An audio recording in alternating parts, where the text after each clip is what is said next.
The presidential race to lead Africa's largest economy is headed down to the wire. We'll have a live report from Abuja. Nigerians in the U.S. Capitol share their views on the nation's general elections. And who wore it best? The heady mix of fashion and politics. Africa 54 starts right now.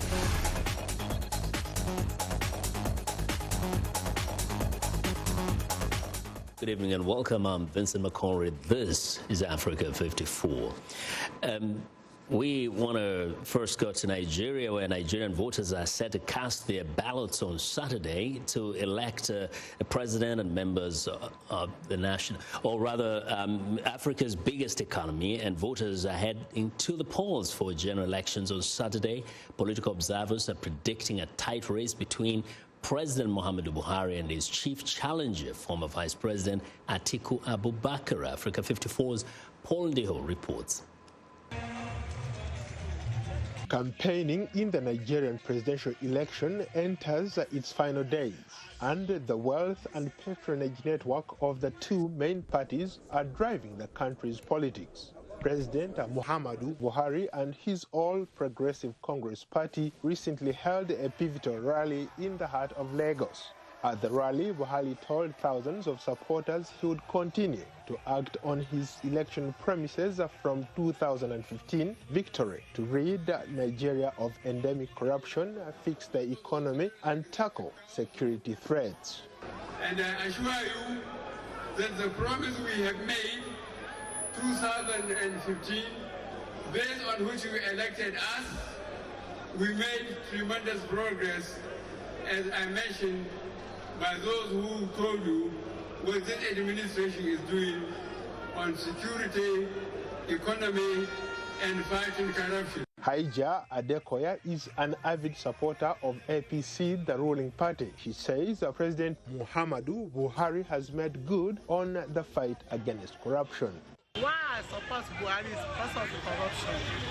He was fighting corruption. Buhari is fighting a tough battle against his longtime rival, former Vice President Atiku Abubakar, who heads the People's Democratic Party.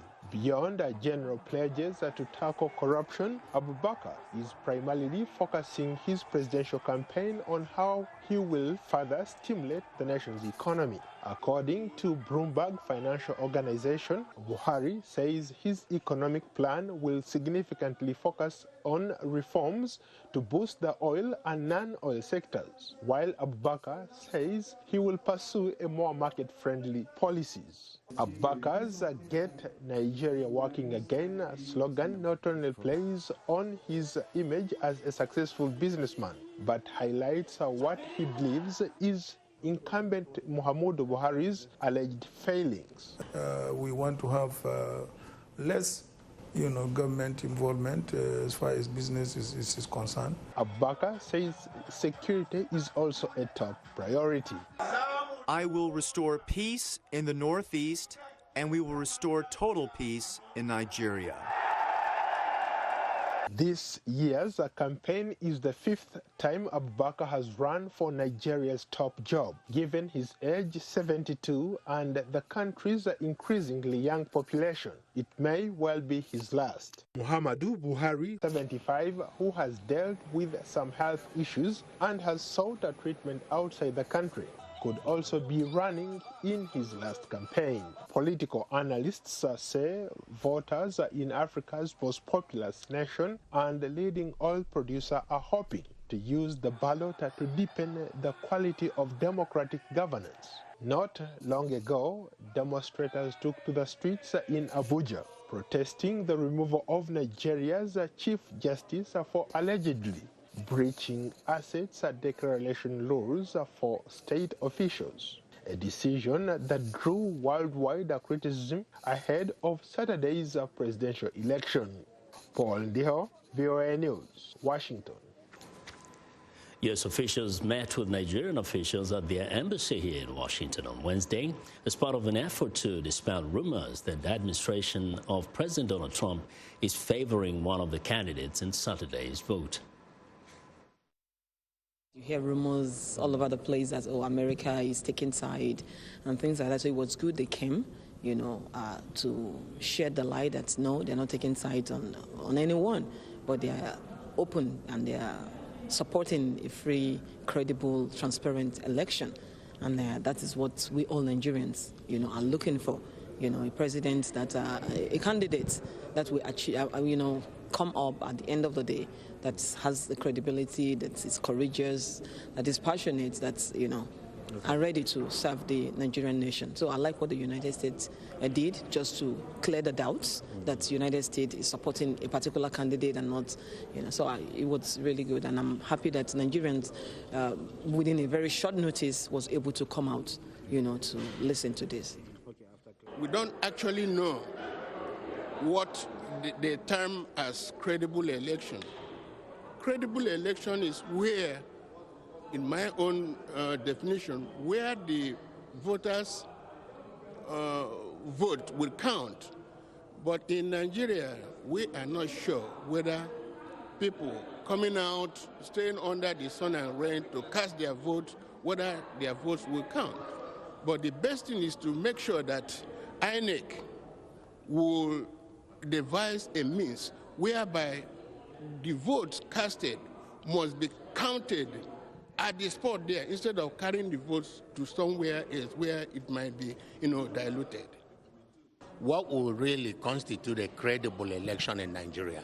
What is acceptable for us? In other words, is vote buying an acceptable way of casting a vote? I would say no.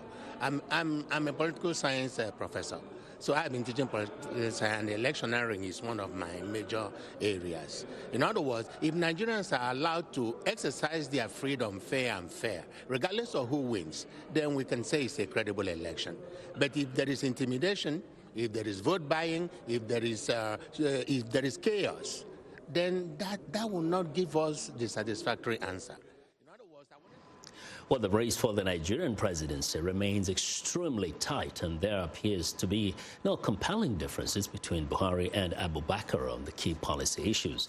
Well, now as we mentioned, Nigerian voters are set to cast their ballots on Saturday to elect president and members of the National Assembly. Campaigning for the presidency has ended, and the Independent National Electoral Commission says it's ready for the historic vote. President Muhammadu Buhari says the government is committed to ensuring elections will be free, fair, and peaceful. For the latest on the eve of these elections, journalist Medina Daouda joins me live from Abuja. Good evening, Medina.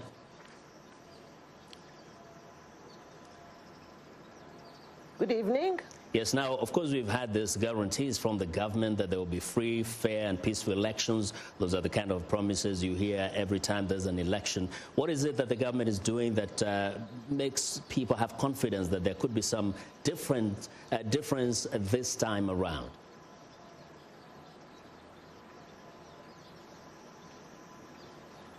Well, there is no much difference. The only thing that happened today is the president addressed the entire nation and still assured that Nigeria's elections are going to be free, fair, and credible.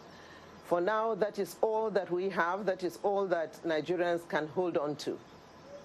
Yeah. Now, as they prepare to cast their ballots, the voters, what are some of the issues that are important to them, the real main issues that are important to Nigerians?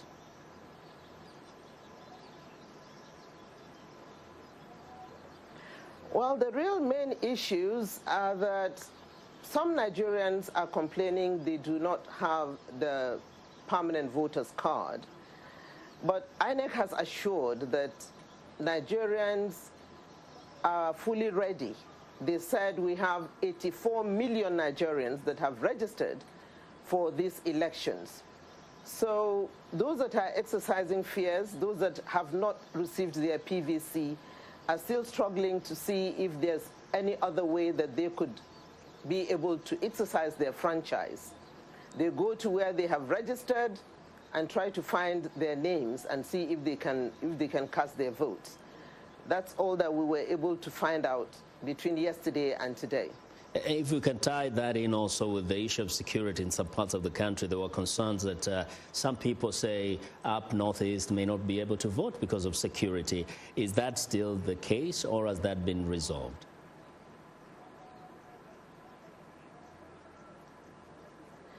So far, based on what the president said and what the Minister of Defense, retired General Mansur Ali, and the Inspector General Mohammed Adamu have said, they have assured Nigerians that there are no security issues that would prevent people from exercising their franchise. In the Northeast, there were such fears. 2 days ago, the state governor was attacked. But even then, INEC is still assuring Nigerians that elections are going to hold in the Northeast, where there has been persistent problems with insurgents. Mm-hmm. Now, we know that Nigerians are obviously concerned about the level of poverty, the security issues, both in the Northeast, but also generally Nigeria. What are these two candidates saying to distinguish themselves from each other? What is it that makes them stand out on both sides?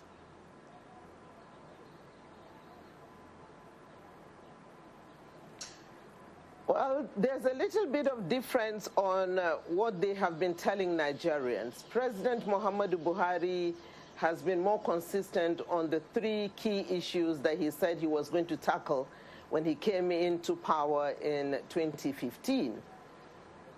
For the PDP presidential candidate, Abubakar Atiku, he is more particular about the level of poverty, level of youth unemployment, so many other issues that he promised that if ever he's elected as president, he's going to make sure that 45% of Nigerian youth are employed. Mm-hmm. And you could say that's a difference between the two key presidential candidates. All right. And now we know that Friday today, the tribunal suspended, or rather charged the suspended Judge Walter Onogen for breaching the asset declaration rules. And this has been a little bit of a conversation ongoing, but to what extent has this featured in the campaigns as we head towards the elections tomorrow?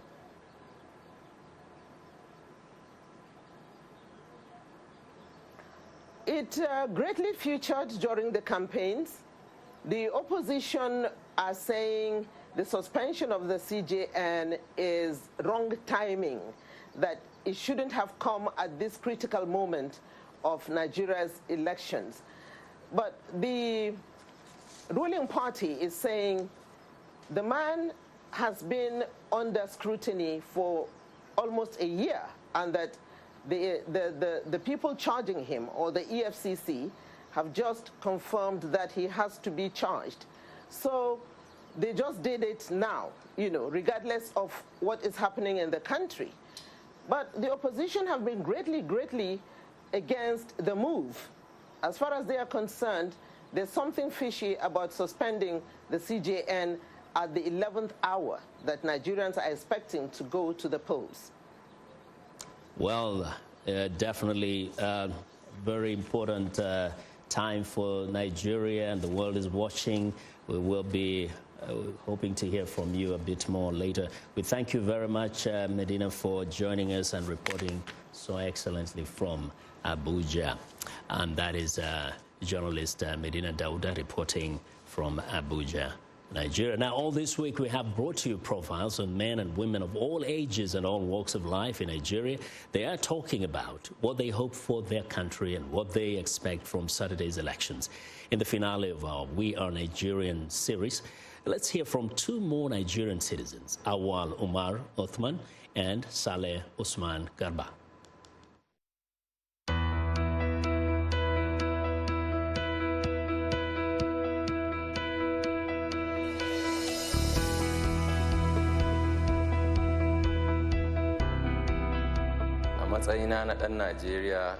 As a Nigerian, when I wake up after morning prayer, listen to the radio, I often exercise. Then I came back and get ready to go to work. When I get to office after breakfast, I put on the computer and check my table to see if there's anything left on yesterday. And if not, I check to see if I left anything. And if I haven't left anything, I sit down and wait. Then I open my computer to develop myself on things that are written. But I haven't read them yet, or if there's anything new I can contribute to the country and to the Ministry of Development that I feel can be gotten through me.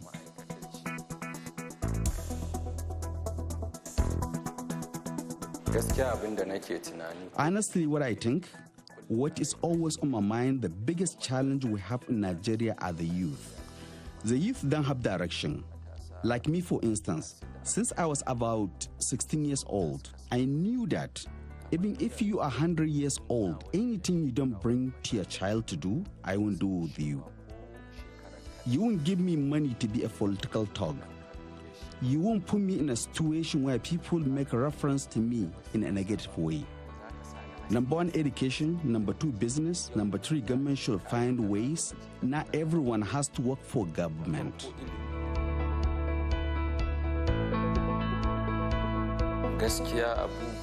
Honestly, the things that happen now, as a Nigerian, I'm not happy about them. What worries me the most is, today in Nigeria, if God gives a person a position of leadership, his only priority is to steal money to keep for himself and his children. That is when I often think about my late father, may God have mercy on him. He used to tell me he won't leave anything behind for us except education, good training, interaction. If you look at this thing, they are enough for you in this life.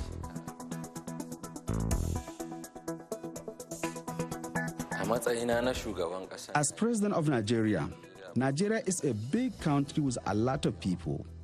The first thing I make sure is peace. That's the first thing. If there is no peace, nothing will work. But once there is peace, there is everything.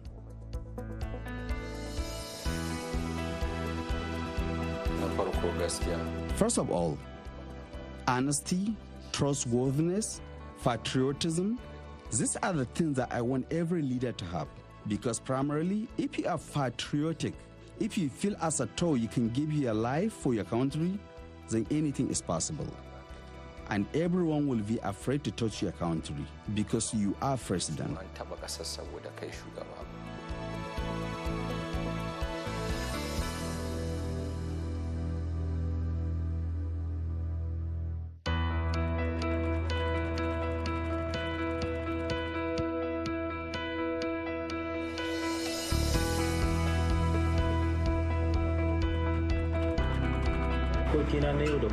This is where I work as a tailor. I also play soccer in the morning until around 10 to 10:30 a.m.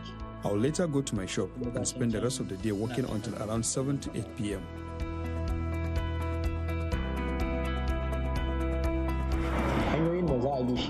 Some of the ways to tackle violence is to strengthen the army by providing them with sufficient arms so that they can perform their duties effectively.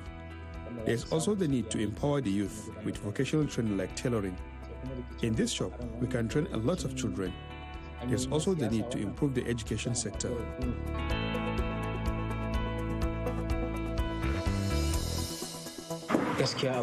Honestly, what I don't like is the way people are embezzling public funds and seeing politicians making promises they can't keep.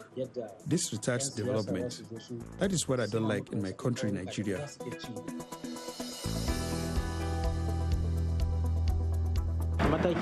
I'll fight corruption and take steps to boost the economy. I will make sure I tackle those who embezzle public funds. These are some of the issues many countries have tackled.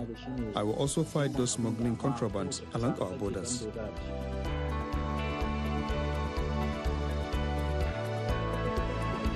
The qualities I want in a president is patience and perseverance. When I say patience, I mean someone who will be able to withstand all criticism and be non-biased, so that when someone close to him is found wanting, he'll be able to make the person face the full wrath of the law.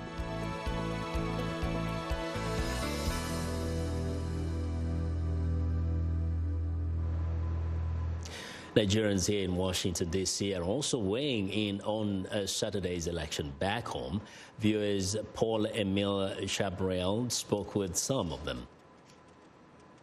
The Nigerian elections are coming this Saturday, February 16th, so we're here at Zion Cafe to see what the expectation of the Nigeria diaspora are. All right, my name is Wale Abodering, and basically, as you all know, we have elections coming up, and everybody is watching Nigeria now to see if we're going to have a free and fair elections devoid of any kind of violence. Well, it's very difficult to pick between the two. It's a matter of honesty and dishonesty, and for that reason, I'm going with Buhari as the eventual winner. I think he will be better for Nigeria, even though people have said that he is slow. But I'm taking him in totality, basically looking at the people that surround him as well. It's really the better or the lesser of two evils, so to speak. My name is Ronke Akimbobola. I live here in D.C., Washington, D.C. My expectation for this coming election is that I would like Fela Durotoye and Showore to come together. They are younger people for us to push these old men out for us. We don't need Abubakar. We don't need Buhari. They are old. So we need new energy. Those people who can do it, they should come together and they should join hands together and push Nigeria up. We don't want those old people. That is the only expectation I have. And I want the youth. They should have sense right now, because you can see what is happening in America. Not that we are here, that we are not really so happy like that. If my country is better, I would be there in my country, not in other people's country. So the youth, they should come together and vote. Come out to the BBC and vote for New Nigeria. Thank you. My name is Olumowo Olufuakwe. I'm living in District of Columbia. What I'm expecting about Nigerian election, I want a peaceful election. I want a good leader, but I want everybody to go out that day to vote for the right person who can anchor our country for the next 4 years. And I want all our people to stop collecting money from all the politicians, so you can have a right to take them responsible for what they are doing bad. I want anybody, whether it's Atiku, whether it's Muhammadu Buhari, whether it's Showore, whether it's Fela Durotoye, anybody they vote in on the February 16, I want them to know that the responsibility of the country belongs to them. They need to do good for our great nation, so our nation can go back to our good glory, who they know our nation for. Thank you very much. The Nigerian elections are coming this Saturday, February 16. For VOA News, it's Paul-Emile Chabrel. Back to you. That's VOA's Paul-Emile Chabrel speaking with Nigerians living in Washington, D.C. about Saturday's presidential election. Well, the Lagos police chief is assuring voters they would be protected when they go to the polls on Saturday. Mauzu Zubairu spoke with VOA's Peter Clote about election security. Are fully ready for the elections come February 16th. We have our own traditional security apparatus put in place for the security of Lagos State. And in addition to that, we have made a carefully laid down operation order so that we make sure that the elections are safe and secure. We have segmented Lagos into various segments, and each segment is going to be manned by personnel that are going to be assigned responsibilities by name in all those areas. Our major responsibility in the elections is to protect electoral officers, give them security, protect electoral materials on transit to the polling units and polling centers and collection centers, then provide security at the polling units themselves. So this operation order has covered all these areas. In addition to that, we have made patrols available in case of any eventuality, which we don't anticipate at all, with all the measures we have put in place. Let's talk about activities leading up to the elections on Saturday. You know, some politicians and some youth could engage in acts of politically motivated violence just to try to intimidate or harass their opponents one way or the other. How do you address this concern? The responsibility of the police is to make sure that there's security. And all the things we put in place is to make sure that there's security. I want to tell you that for quite some time now, the police, in collaboration with other security agencies and INEC, have been engaged in a series of seminars, workshops, to sensitize people on the roles of people in the elections, the electorate, the INEC officials, the security agencies. So with the enlightenment we have on ground so far, we don't anticipate any problem. The political parties have been told clearly to warn their supporters, talk to their supporters, educate them on the do's and don'ts of the elections, educate them on what constitutes electoral offenses, and I'm sure that this has gone to their heads. But in case anybody wants to get in trouble, we are fully prepared for it. That was Mauzuzu Bairu, the Lagos Chief of Police, speaking with VOA's Peter Clotin.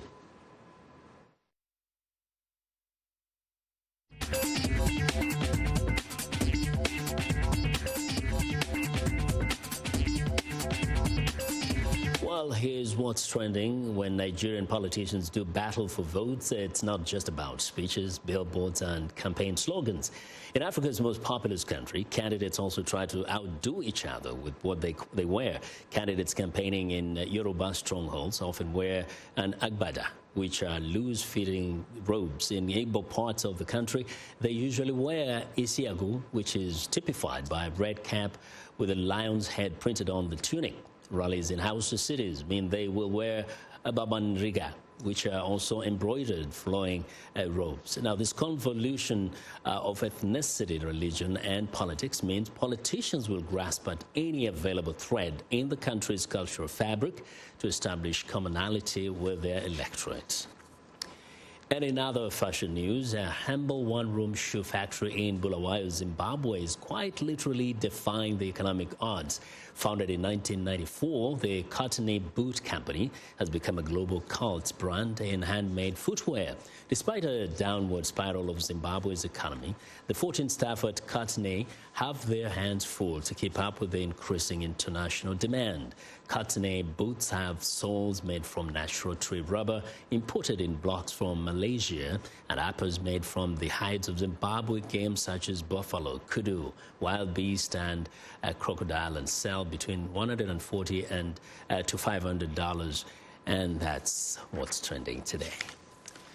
Well, that's our show for today. Now be sure to watch Africa 54 on our website at voaafrica.com for more news. Tune in to VOA's evening radio show, Africa News Tonight at 1800 UTC, and in the mornings today, Break Africa between 0300 and 0600 UTC, Monday through Friday. Thanks a lot for watching. From all of us here in Washington, have a great weekend.